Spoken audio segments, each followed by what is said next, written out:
Cinema பொறுத்த வரைக்கும் இதுதான் ஒரு படிப்பு மாதிரி கிடையாதுல்ல. இப்படி பண்ணால் அது அடுத்த லெவல் போகணும்னு சொல்லிட்டு, நீங்கள் சினிமாவில் இருக்கிற படத்தோட ஸ்க்ரீன் ப்ளேவை விட அந்த படத்தை எடுக்க போகும்போது ஒரு ஸ்க்ரீன் ப்ளே நடக்கும். அது பயங்கர சுவாரஸ்யமாக இருக்கும். அதை நம்ம என்ஜாய் பண்ணணும்.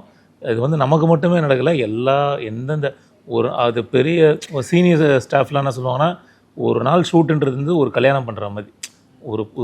ஒரு கல்யாணம் பண்ணால் எப்படி இன்ஸ்டண்ட்டாக ஏதோ ஒரு பிரச்சனை வந்துகிட்டே இருக்கும், அந்த சால்வ் பண்ணிகிட்டே இருக்கும். அந்த மாதிரி வந்து எவ்ரிடே வந்து ஒரு ஒரு இது ஒன்று இருந்துக்கிட்டே இருக்கும், ஒரு பதட்டம் ஒன்று இருந்துகிட்டே இருக்கும்.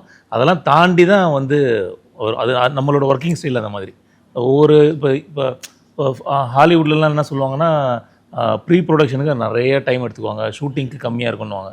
இப்போ நம்ம இதில் வந்து ஒரு மாதிரி ஒவ்வொரு லைஃப் ஸ்டைல் ஒவ்வொரு மாதிரி இருக்கும். இப்போ ஹிந்தியில் வந்து ஃபஸ்ட் அசிஸ்டன்ட் டைரக்டர்னு ஒருத்தர் இருப்பார்.